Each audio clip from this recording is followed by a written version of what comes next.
Dans une salle, les échanges sont directs, critiques et surtout constructifs. Émergence Santé Plus a réuni les membres de ce club pour faire le point sur le projet Pamoja, appuyé par Acted et l'Union européenne. Autour des tables, des présidents des clubs, des jeunes et des femmes engagées dans les activités communautaires, tous partagent une même expérience, celle d'avoir été au cœur des actions de sensibilisation menées ces derniers mois dans leur quartier dans le cadre du projet Pamoja. Pour Anatole Bahati, membre de l'organisation Émergence Santé Plus, l'idée est de mesurer l'impact du projet et préparer la suite. L'objectif de ces échanges d'expériences avec les membres d'éthique et des clubs d'éthique et intégrité, c'était de pouvoir savoir qu'est-ce que nous avons donné aux bénéficiaires dans la communauté.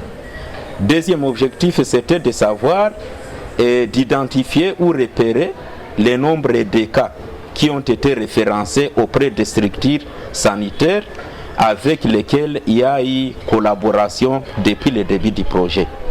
Et enfin, nous avons aussi montré la pérennisation du projet au niveau de la communauté, c'est-à-dire même à la fin du projet, les responsables des clubs d'éthique et intégrité doivent continuer avec la sensibilisation au sein de la communauté.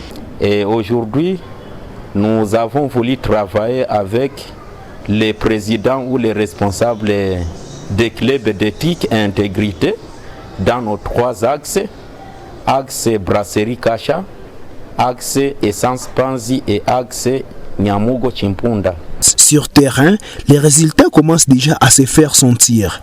Michaela Munganga, étudiante au sein de l'Université catholique de Bukavu et membre du club, témoigne les changements dans sa communauté.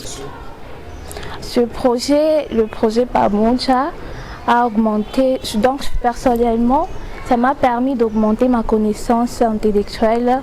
Donc, sur le point, donc, ça m'a aidé à comprendre qu'est-ce que le maladie sexuellement transmissible et comment le prévenir, comment lutter contre ça.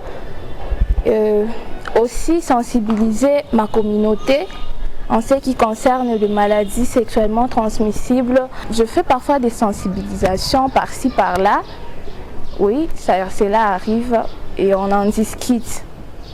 Même dynamique de son côté, Justin Bissimois, également engagé dans les activités de club. Avec d'autres jeunes, il sillonne dans les quartiers et des espaces publics pour informer. Nous sommes partis dans les quartiers Panzi, comme vous le savez.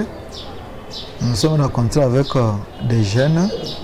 Nous sommes partis dans des lieux publics pour sensibiliser les jeunes sur les droits et santé sexuelle et reproductive. C'est ainsi que nous avons pu passer dans les quartiers, dans les avenues, pour sensibiliser ces jeunes sur les modes de transmission, les modes de prévention, sur le VIH-Sida et les IST. Nous avons rencontré les jeunes sont tellement intéressés du sujet, surtout sur le thème les IST. Les gens sont tellement intéressés mais n'ont pas assez d'informations par manque de sensibilisation.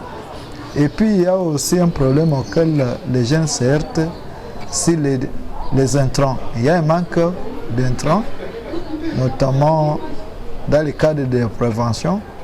Il faudrait qu'ils aient des préservatifs pour qu'ils puissent continuer à savoir comment se protéger contre le VIH-Sida. Au fil des échanges, les participants ont multiplié les propositions pour renforcer l'impact des clubs et assurer la continuité des actions. Car, au-delà du projet Pamoja, l'objectif est d'ancrer ces initiatives au sein de leur communauté.